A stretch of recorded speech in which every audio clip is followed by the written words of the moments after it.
Welcome everyone to our ongoing Sheva Mitzvot Noach Shir, our lesson in the 7 Noachide commandments.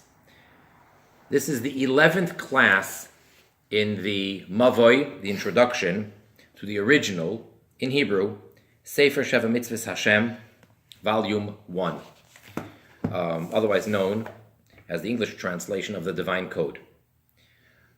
We are currently up to page 52, which is section Ches 8 in this introduction. And the topic for section 8 is Ger Toshav Bizman Hazeh. The Ger Toshav, the resident alien nowadays, meaning when we don't have the Beis HaMikdash, we don't have the Sanhedrin, we don't have all of the Jewish people residing in the land of Israel. And we're going to get into it over here. And I don't want to say that it's a controversial topic, but it is certainly a timely topic, which many out there, many of you, are taking an interest in this concept of Ger Toshav nowadays, as we are prior to the actual full redemption through Mashiach. So in these very, very last moments of exile, right before we find the entire Jewish nation back home in the Holy Land of Israel, what do we do with a Ger Toshav? What is the status? And so on. Middle of page 52. Das Rambam, the Rambam Maimonides' opinion, she'ein mekablim ger toshav bizman hazeh, that we do not accept ger toshav nowadays, ela bizman shayovel noyeg, rather only in the time where the Jubilee year, the 50th year, is in effect, which actually means to say that during the entire period of the Second Temple, and even about half the time of the First Temple, there was no acceptance of the formal Ger Toshav. It's only when you have the Yovel. And according to the Rambam at least, the Yovel, the Jubilee year, is only in effect when all the Jewish people reside in Eretz Yisrael. Now, the Rambam mentions this a number of times, not once and not twice. As he says that they reference over here, back in footnote 9, which takes us all the way back to page 18. And the Rambam is quoted over here as referenced in the laws of Avodah Zarah, idolatry, 10:6, the laws of Milah, circumcision, 1:6, and the laws of Isurei Bia, forbidden relations, 14:8. All right, so you have here at least 3 places, and I believe there's at least one more place, but for some reason those are the ones that they reference over here. And if I recall correctly, in the laws of kings as well, the Rambam also makes the same statement. Be that as it may, the Rambam's opinion is quite clear, as he repeats himself, that Ger Toshav is only accepted when there's the Yovel. Uchvar nisvayer daitoi, and it's already been explained, the Rambam's opinion, she'ein kabbalasn bifnei beis din Yisrael mishane klum li'inyan chiyuvam b'sheva mitzvos, that the acceptance of a non-Jew to formally keep the 7 Noachide laws and would make him be in the category of a Ger Toshav makes absolutely no difference as far as his obligation to keep the 7 mitzvahs. And in their merit of keeping the 7 mitzvahs because they are divine, he then is able to be titled from the pious amongst the nations of the world. Makes no difference whether he formally accepts it in front of a Jewish tribunal, which would be in the times of the Yovel, or not. And this explanation is what we learned in a previous class here in this book, completely based on a talk, on an essay by the Rabbi Melech HaMoshiach with regards to Bnei Noach. And in this classic work, where the Rebbe Melech HaMoshiach clearly introduces and explains this campaign, if you will, of promoting and spreading and influencing the observance of the 7 Noachide commandments. So there, he goes into many details and explains the whole thing and gives an overview and goes into many details, especially in the footnotes. And basically, one of the important points of that talk is exactly what we just said, that it makes no difference whether the non-Jew can be termed a Ger Toshav or not, whether you have the Yovel or not, whether he formally accepts it in front of a Jewish tribunal or not. The fact is that every human being that's not Jewish is a Ben Noach, or Bas Noach in the feminine, is a Noachite. And he or she is obligated to keep the 7 laws. And anyone who does keep the 7 laws, because they are divine, is from Chasidei Umoisa Olam, from the pious or the righteous of the nations of the world. The Inyan Kabbalah Zu, who rak l'tzorich zchuyos shalahem b'soich Yisrael, lahatir lahem lisyashev be'eretz Yisrael. So then, what's the practical point of being a Ger Toshav? Why is it needed when you could have it? Only in order to give the Ger Toshav certain rights with regard to their relationship with the Jewish people, namely the right to reside, at least to permanently live in the land of Israel. That's all. Someone who's not a Ger Toshav, such as in the times when you can't be a Ger Toshav, when it's not possible, has no right to take up residence in the land of Israel. One who is a Ger Toshav does have the right, and it comes with many rights as well. And the Jewish community, as we've discussed many times, is obligated to support that person, to assist the person, to help the person, and so on and so forth. V'chein nire midivrei hakesef mishneh. And so it appears from the words of the commentator on the Rambam, known as the Kesef Mishneh. That's one of the classic and basic commentators on Maimonides, who in the regular prints of the Rambam is right there on the page, and happens to be just a little bit of information that is the same author who wrote a number of tremendous halachic works, but probably most famous for being the author of the Shulchan Aruch, of the original Jewish Code of Law. So his commentary on the Rambam is called Kesef Mishneh. All right, Rabbi Yosef Karo. Be that as it may, the Kesef Mishneh, Shekosav, who wrote, LeHarambam, according to the Rambam, Afal Pishein Mekablin Ger Toshav Bizman Hazeh.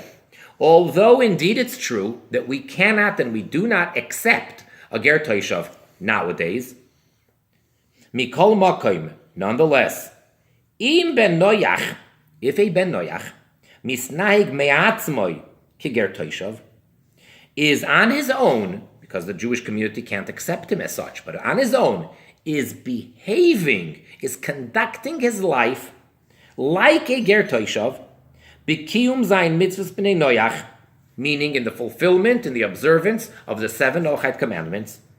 Ein moinin mimenu leishev be'eretz Yisrael. We do not withhold from him the right to dwell in the land of Israel.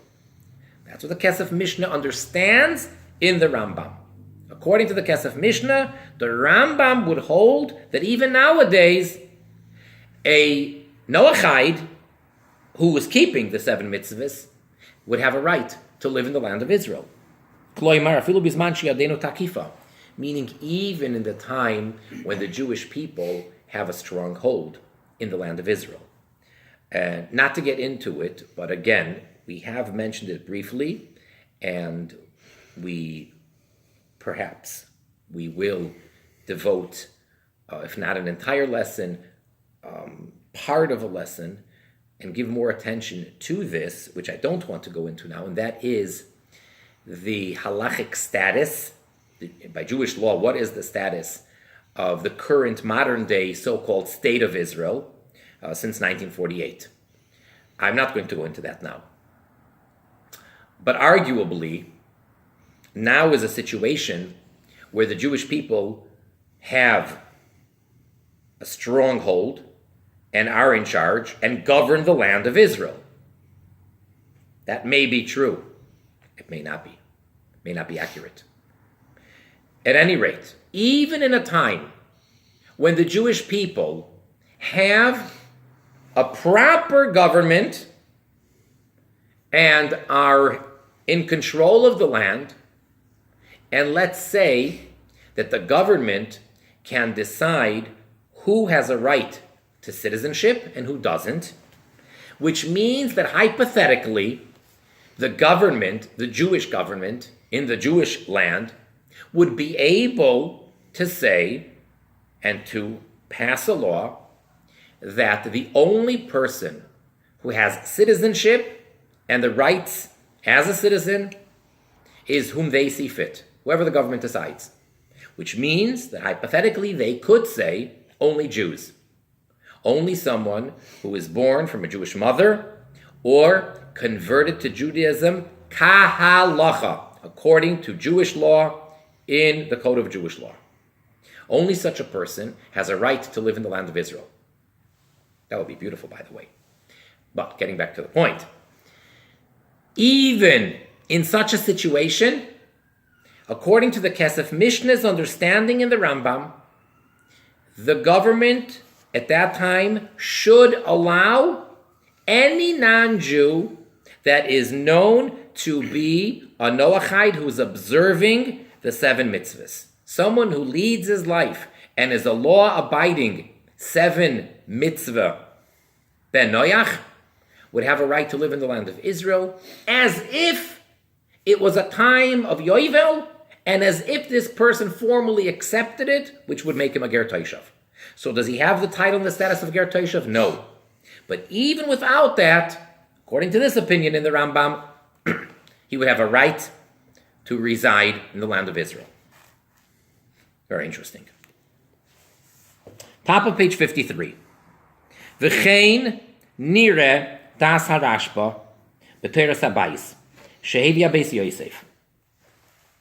So too, it appears that this is the opinion of, again, one of the early codifiers, the Rashba, in his work called Teras Habayis, which the Beis Yosef brings down. Beis Yosef and the Kesef Mishnah are the same person. So, Kesef Mishnah just said what we just explained his opinion in the Rambam. And in his other work, in his very exhaustive commentator on the Tur, which is the original code of law for the time of exile, the Tur. And the Beis Yosef writes a very lengthy commentary on the Tur, and later the Beis Yosef kind of made an abridged version of his commentary, which thus is the Code of Jewish Law, the Shulchan Aruch. So the Beis Yosef brings down the Rashba. The Rambam and the Rashba are both Rishonim, early codifiers, as opposed to the Beis Yosef. V'zel l'shoinoi, and this is the exact wording that he brings. We quote, V'lo yitzrichu lekabel bifnei shleisha chaverim, ela le'inyan lachayoisoi bilvad, which over here Rabbi Weiner decides to emphasize, that the necessity for a non-Jew to formally accept the 7 mitzvahs in front of a Beis Din, of a Jewish tribunal, which then would give him the status of a Ger Toshav when it's applicable, is only with regards, exclusively, with regards to lehachayoisoi, to support him. That's it. That's the only practical difference that Ger Toshav or non-Ger Toshav has. Is he a card-carrying Ger Toshav? Does he have a badge that claims to be a Ger Toshav? Does he have that certificate? Ger Toshav. Is that his title or not? The only difference would be lehachayoisoi, to support him financially. And so too it appears is the opinion of other Rishonim, other early codifiers, the commentary of the Tosfos and the Meiri. So we have the Rambam, at least according to the Kesef Mishnah / Beis Yosef. We have the Rashba, as quoted by the Beis Yosef, and now we have Tosfos and the Meiri. Omnam, however, Svaras HaRamban v'Ritva. The opinion of the Ramban, Nachmanides, and the Ritva. These are 2 other Rishonim. So these are on the same level of Rambam, Rashba, etc. So these early codifiers, the Ramban and the Ritva, they hold the Ein ben Noyach Choshuv Mitzuve v'Oise El Im Kain Kibel Olav Bifnei Beis Din Yisrael v'Oz Nikra Ger Toshav. A Noachide, a descendant of Noah. Remember, when we say Ben Noyach, it simply means any human being that's not Jewish. Not talking about his observance. So Ben Noyach, a non-Jew, is only considered commanded by God to keep those 7 if he is a Ger Toshav. So long as he isn't an official, technical Ger Toshav, according to the Ramban and the Ritva, his observance of the 7 Noachide commandments is, so to say, voluntary. Voluntary. We know that there are basically 2 types of relationships that a person can have with regards to being a commandee of God Almighty. God is the commander. He is the giver of the law. We, people, are the commandees, receivers of the commandments. Now, not everyone is obligated in every commandment. Let's, for a moment, focus within the framework of the Jewish people. So allow me to, for a moment or so, focus on the Jews. There's 613 commandments. Out of those commandments, some of them only apply to the Kohanim, anybody who is of the priestly family, male descendants of Aharon, of Aaron, the high priest. Only applies to them. Other commandments only apply to men. Women are exempt of a whole category of commandments. Now, let's say that a Jewish woman would like to keep a commandment that she is technically not commanded to keep. She's exempt, but she would like to keep it anyway. For example, dwelling in the Sukkah booth on the festival of Sukkot, Tabernacles. We sit in a booth, and for 7 days, we basically live in that booth. That commandment, without getting into why, is one of the many commandments that only Jewish men have to keep. Is the woman allowed to go into the sukkah and eat in the sukkah? By all means, she is. And according to many, she even says the blessing, thanking God for commanding us to keep this commandment. Same blessing that the man who is commanded to do it makes, so does the woman. That's only one example, and I can give you many. However, she is considered one who is not commanded and yet fulfills it. So it's voluntary. The Talmud states very clearly that as far as reward is concerned, one who is commanded and keeps the commandment has a much greater reward than one who is not commandment and yet keeps it.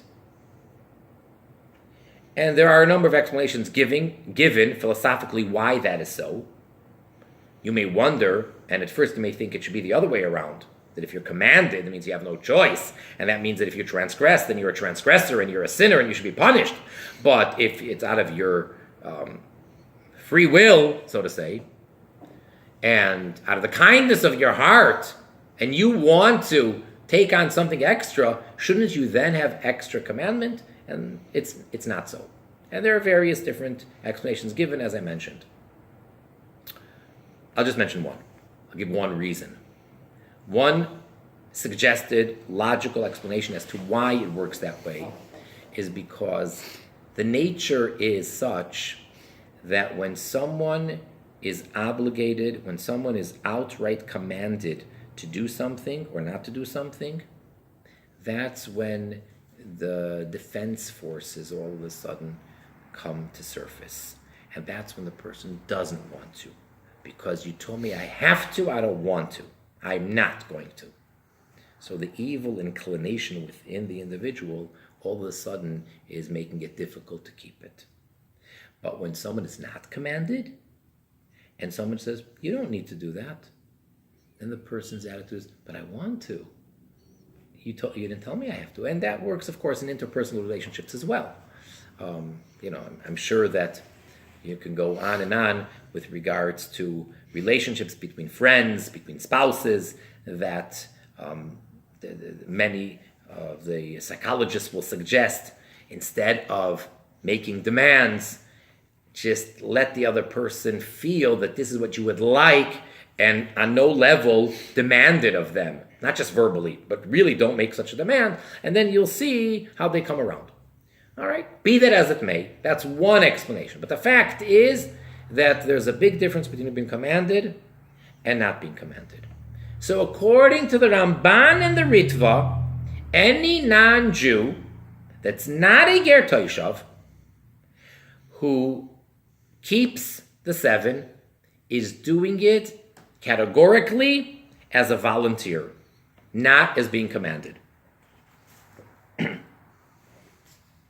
Venire, and it appears, Pashtus Kavanosam, that the simple meaning of the Ramban and the Ritva, the Gam Bizman Hazeh, that nowadays as well, Im Einoi Mekabel Alatzme Lifnei Beistin, Einoi Chasidu Mesoilam, that if an individual, a non-Jew, does not accept in the presence of a Jewish Beis Din, which let's just say that would be 3 observant Jews. If they don't accept it in front of 3 observant Jews to keep the 7 mitzvahs, then regardless as to how pious they behave and the piety of their conduct, they are not considered Chasidei Umay Sa'olam. They're not considered from the pious of the nations. So in other words, according to them, there would be a necessity for a non-Jew to accept it. Because if he doesn't accept it formally, then what's he doing? He's not even from Chasidu Mesoilam, which they would like to be. Now, if we're going to assume that the Ramban and the Ritva agree with the Rambam that we cannot accept Ger Toshav nowadays when there's no Yovel, without the Jubilee, if they would hold the same, So that means that it would basically be impossible. He doesn't have the option for a ben noyach to be accepted as a Ger Toshav or to be from Chassidim Yisraelim. And they're kind of stuck in this voluntary state. Aval, however,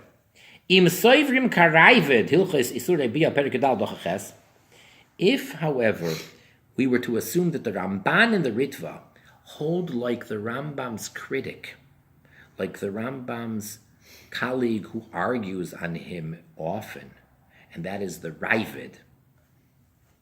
And in this case, it's in the laws of Isurei Bia, 14:8, which is one of the places where we quoted that the Rambam says we cannot accept the Ger Toshav when there's no Yovel. The Palig al Rambam din Mekablin.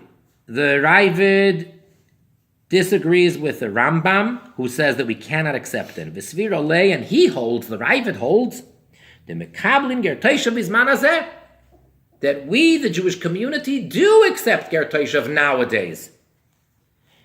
So if we say that the Ramban and the Ritva would follow that opinion as opposed to the Rambam, Shapir Yecholim Mekabel al Atzmam Liyis Geirim Teishavim Bizman Hazeh. So then, any given non-Jew, they can accept upon themselves nowadays, and therefore they can become Ger Toshav. So you have to make a little bit of a connection over here. It's like 1 + 1 = 2. And that would be as follows. Again, to sum up. A, we have to follow the Ravid as opposed to the Rambam. Namely, we could accept Ger Toshav nowadays. And then you bring in the Ramban and the Ritva that say that anyone who accepts the Sheva Mitzvahs formally becomes a Ger Toshav. So they have to hold like the Ravid, not like the Rambam, because otherwise, according to the Rambam, you can't accept it formally. And if so, according to those opinions, putting them together, we can indeed have Ger Toshav nowadays. Aval ein shum haichacha, but there's no proof sheharayvid sfirale the bnei noyach tzorich lekabel al atzmai b'fnei beis din Yisrael likarei Ger Toshav. However, there's no proof that the Ravid holds that a ben noyach needs to accept upon himself anything formally in front of a beis din of the Jewish court in order to be called a Ger Toshav. In order to put him into the category of commanded. That's only Kisvaras HaRamban VaRitva now. The Ramban and the Ritva are the ones that say that if he doesn't become a Ger Toshav, or if he doesn't formally accept it in front of a beis din, then it's optional. He's doing it out of the kindness of his heart. It's a volunteer. The Ravid doesn't say that. So why can't we assume that the Ravid holds that anyone who keeps the 7 is a Ger Toshav? V'adirabba, actually, on the contrary, from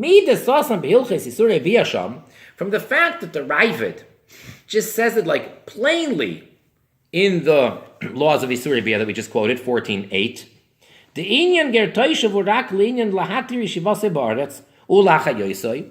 The Ravid says that the whole idea of Ger Toshav is only with regards to allow him residency in the land of Israel and to support him.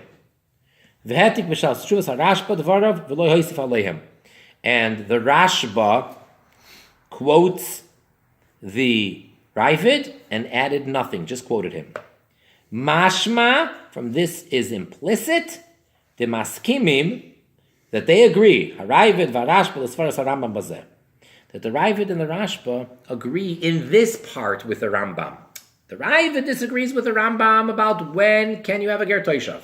However, what is the point of a Ger Toshav? What is the definition? What is the right of a Ger Toshav? the Ravid would agree with the Rambam. No reason to say not. Namely, the ein inyan kabbalas ger toshav al atzmai oil zayin mitzvahs lifnei beis din. Inyan l'chiyuva yagomer b'mitzvahs. The idea of the Ger Toshav accepting to keep the 7 Noachite commandments in front of a beis din does not make that individual any more obligated to keep the 7. That is a unique opinion of the Ramban and the Ritva. The Rambam makes no mention of that. On the contrary, everybody has to keep these mitzvahs all the time, whether they like it or not. Nothing to do with acceptance. Acceptance is only to make him a Ger Toshav. And what's the point of a Ger Toshav? That he has a right to live in the land, and that the Jewish people, the Jewish community has to support him. And the Rambam says, can't have that without a yovel. So the Ravid agrees with that whole thing, except for can't have that without a yovel. That's the only part that the Ravid disagrees with the Rambam. But otherwise, even according to the Ravid, everyone is obligated to keep these 7 laws. Nothing to do with accepting it in front of a beis din. And it's at all times. And the same thing is going to be called Chasidu Mesailam. So according to the Ravid, of course he is. If he keeps them, there's 7 commandments, and he keeps them because they're divine, he is from the righteous of the Gentiles, as opposed to the Ramban and the Ritva, where, unless we're going to follow the Ravid, that we could have a Ger Toshav nowadays, but if you're going to say that the Ramban and the Ritva totally agree with the Rambam in that regard, that there's no Ger Toshav without the yovel, then he can't even be of the pious, of the righteous of the nations. Nimtza. So it comes out, Das HaRamban v'Ritva, the opinion of the Ramban and the Ritva, those two. The Gam Bizman Hazeh, that nowadays as well, Im ben Noach roitz l'kabel al atzmoi, oil Sheva Mitzvot b'shleimus, li'karei Ger Toshav. That if a ben Noach wishes to accept upon himself the yoke of keeping these 7 commandments completely and perfectly, in order to get the official formal title, the biblical title of Ger Toshav. Olav l'kabel al atzmoi, oil Sheva Mitzvot lifnei beis din shel Yisrael dafka. Then the only way to do it, according to the Ramban and the Ritva, is to formally accept upon himself the yoke of these 7 commandments in front of a Jewish beis din, of the tribunal. And so too is the opinion of one of the later commentators in his reading, in his understanding of the Rambam. But the Rambam's opinion, with the acceptance of the understanding of the Shav HaKohen that we just threw in, but otherwise, according to the Rambam, as was explained until now earlier, Ushar Rishonim and all the rest of the codifiers, meaning the Rashba, Tosfos, the Meiri, everybody, the Einoi Tzarich, that it is not necessary. So, to try to sum it up practically, a lot of information in this one page. To try to sum it up, what does it mean nowadays, practically speaking? According to the Rambam, you can't be called a Ger Toshav. According to others, you could. But that's not the focus. Non-Jews need not, nowadays, try to become a Ger Toshav. There's no point. What do you gain by getting a certificate that says you're a Ger Toshav? Then what? Now you're allowed to live in the land of Israel? Unfortunately, the situation is such that a person can be an outright transgressor of all 7, and he can come and live in the land of Israel in today's situation. So what's the point? You just want to do it rightfully according to the Torah law, in the eyes of God? Is that your point, that you want to live in the land of Israel? I mean, what is it exactly? So the focus is not on getting this title Ger Toshav. What is necessary, according to everybody, and maybe just the Ramban and the Ritva would say that, unfortunately, if you are what I'm about to say, then you're only voluntarily keeping the laws. Fine. But otherwise, if the Ben Noach, the non-Jew, is adhering to these 7 laws because they are God-given laws. That person is fulfilling his obligation. That person is from Chasidei Umeis Ha'olam, from the righteous of the nations. And again, it's not that you're looking for any title. You're not going to get a certificate that says that. But as far as reward is concerned, as far as your connection to God, as far as fulfilling the purpose of why you are here, why God created you, what you're supposed to do, you keep those 7 laws because they're God-given. End of the story. That's it. That's what it's all about. And you need not accept it in front of any type of a Beis Din. That's my understanding in summing this up.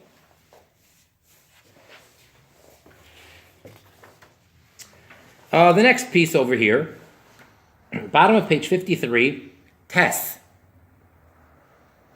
section 9. Maskonois b'inyan siva Moshe lakuf es kol bai ha'olam. He's now going to offer conclusions with regards to, as quoting from the Rambam in the Laws of Kings, that Moses has commanded the Jewish people to compel, to force all of the inhabitants of the world, all the people of the world, to keep them. Aleph, A, first point. Mitzuvim Yisrael, the Jewish people are commanded to compel, to force all of the nations of the world, sheikablu aleihem, that they should accept upon themselves, v'yikaimu Sheva Mitzvot HaShem, and that they should actually fulfill and keep the 7 commandments. B'chol zman u'b'chol makom, in all times and in every place. This is not limited to the land of Israel, and it's not limited to the times of the Yovel or the temple. There's no difference. This is an obligation, a commandment that the Jewish people have, that they need to see to it that all the nations of the world, at all times, in all places, keep these 7 laws. And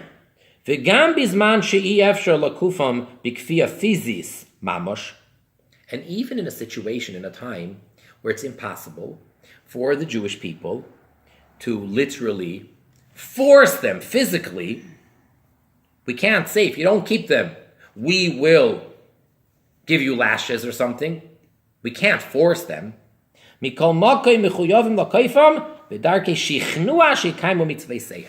Nonetheless, we, the Jewish people, are still commanded and obligated to force them by way of convincing them to keep their mitzvahs. When you have an intelligent discussion with an intelligent individual who is truly open-minded and who is intelligent and ready to accept conclusions, and you logically prove certain things to that person which will affect his lifestyle and his conduct, and then the person therefore changes his behavior, that is a form of force. Because he's intellectually honest, and you used intellect, he was unable to refute it, so you convinced him, you actually forced him. It's a very positive thing, but that's also a form of forcing. It may not be the original meaning of what it says that the Jewish people have to force the non-Jews, but if this is all we can do, so be it. That is still an obligation. So if the Jew is able to influence and convince the non-Jew, the Noachide, to keep the 7 mitzvahs, he's got to do it. Top of page 54. This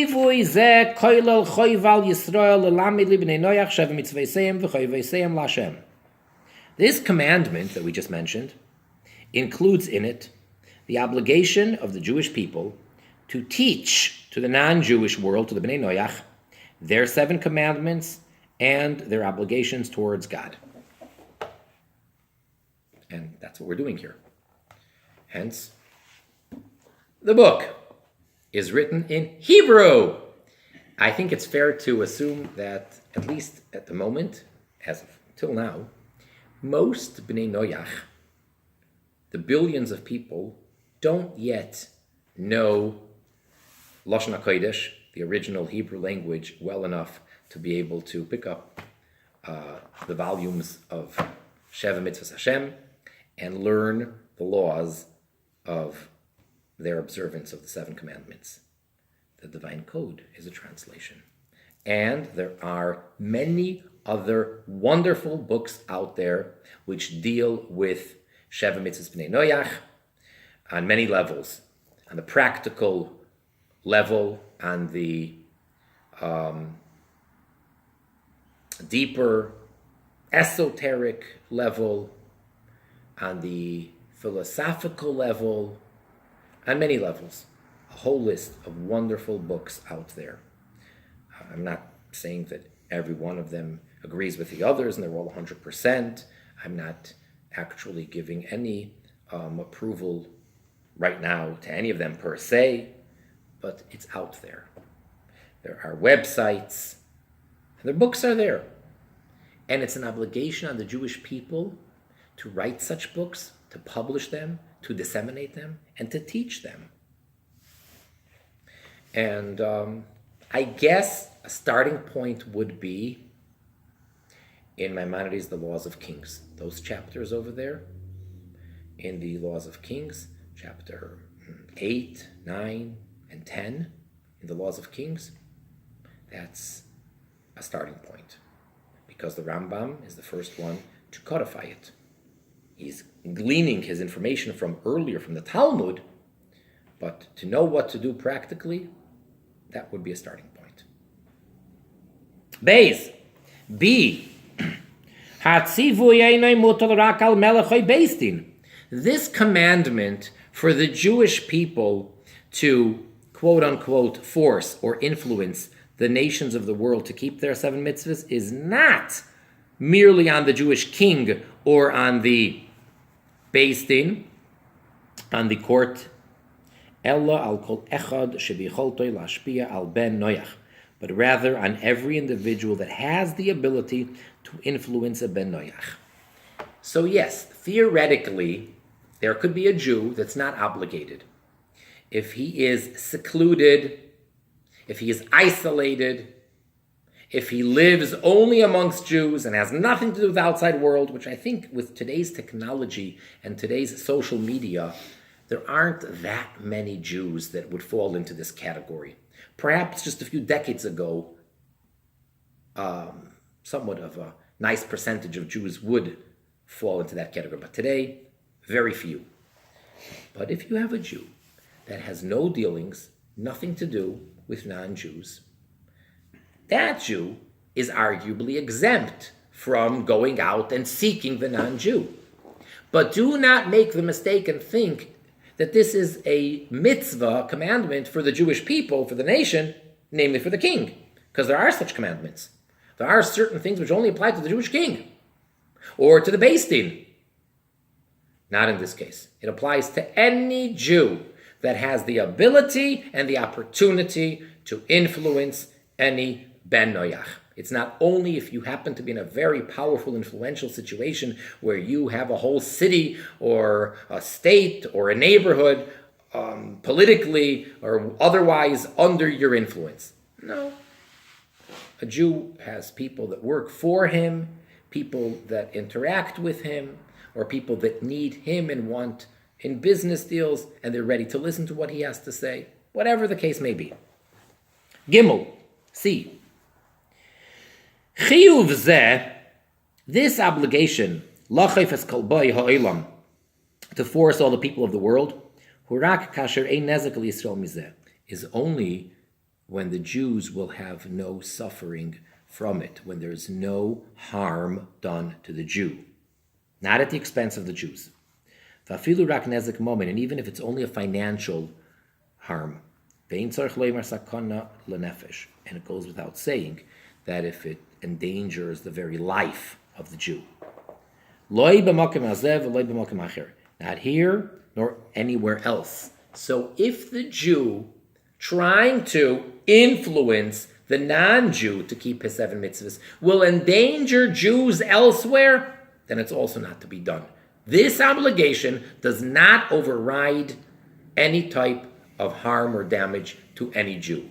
And now in the brackets, but this is very important, as he references in 107, this is the point in the Sicha, in the talk, in the sermon of the Rabbi Melech HaMoshiach, where he explains the obvious question.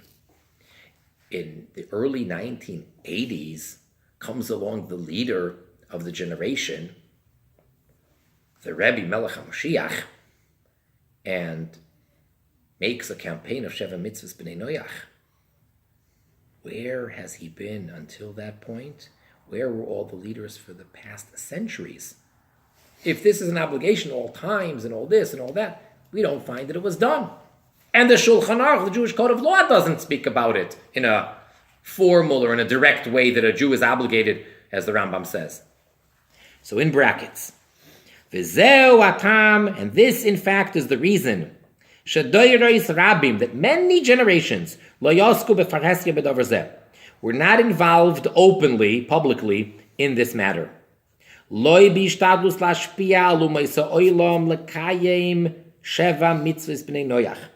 They did not make the effort to influence the nations of the world to keep their 7 commandments. And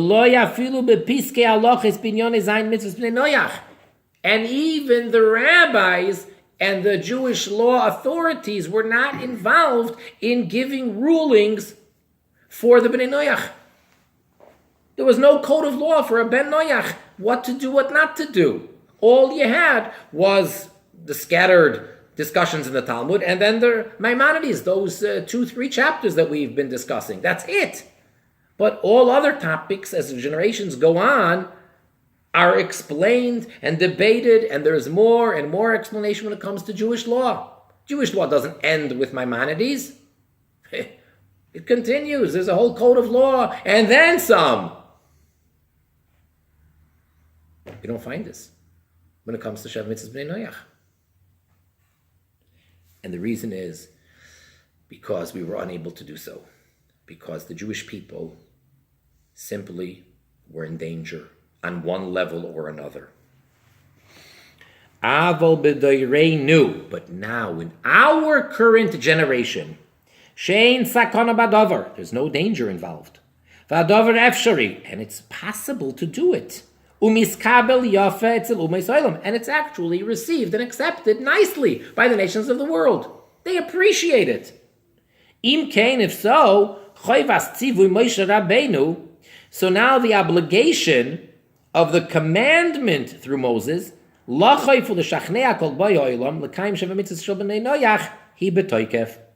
to force and to influence all the people of the world to keep and observe their 7 commandments, is in full force. So all of a sudden, things shifted. The situation is different. The world has changed. A Jew is no longer in danger by helping and influencing the non-Jew. It's accepted.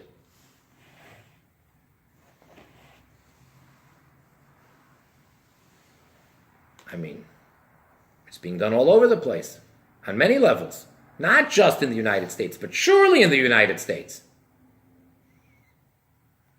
Just recently, my son, who is the emissary, the representative of the Rabbi Melech HaMoshiach to the capital of Illinois, Springfield, Illinois, he was invited to make the invocation, and he declared and announced and presented the 7 mitzvahs b'nei Noach. And it was accepted very openly in an unprecedented way in a certain sense. Just 1 generation ago, this would have been unheard of. Maybe here or there, but no. And now, that's the norm. That's not the exception. You can look it up.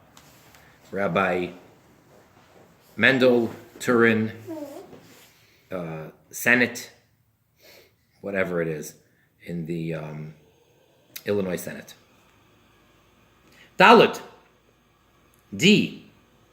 Chiyuv zeh lo chayfes kol boi ha'olam l'kaim sheva mitzvahs. This obligation that the Jews have to force all the people in the world to keep their 7 mitzvahs, chol gam al b'nei noyach atzmam, actually also applies to the b'nei noyach themselves, not just to the Jews.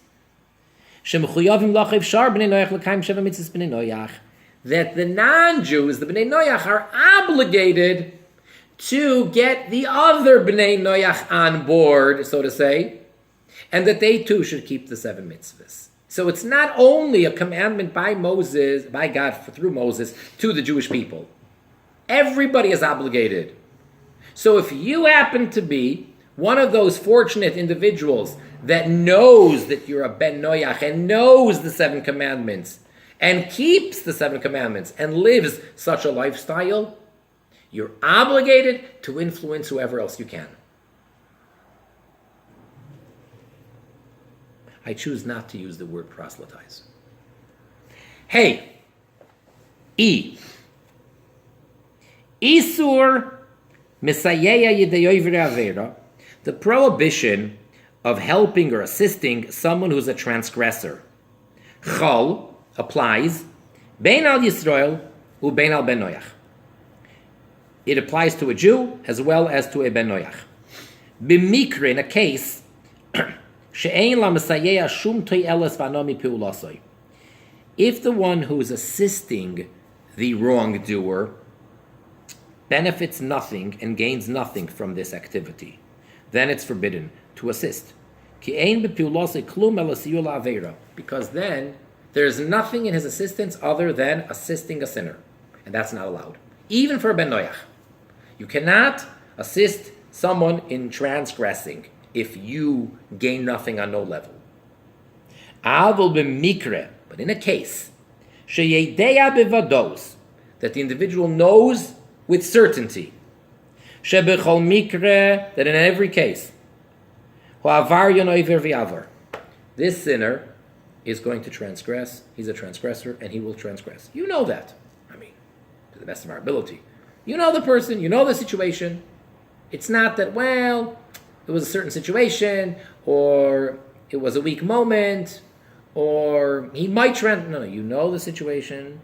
This guy categorically is a transgressor, at least in this area. And he will transgress. And the sinner doesn't need your assistance. He doesn't need it. He can get assistance from somewhere else. I mean, just goes down the next block, and he'll be able to get what he needs there. And the assister will lose by not assisting him. He will lose out on a benefit. In that case, there's no actual prohibition to assist the sinner, as we discussed when we had that section. So there's really many details. So the general rule, without getting into details, is you cannot assist someone who is a transgressor. You cannot assist him in transgressing any of the 7, whatever it may be.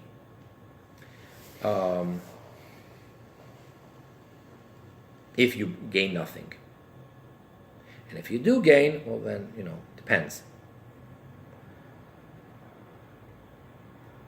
So for example, someone who's not a serial killer, and someone who may not have, so to say, the courage or the guts to actually kill someone else. And you don't know if they're going to go through with it. But they're thinking about it. You are forbidden to supply them with the arms necessary. That's not allowed.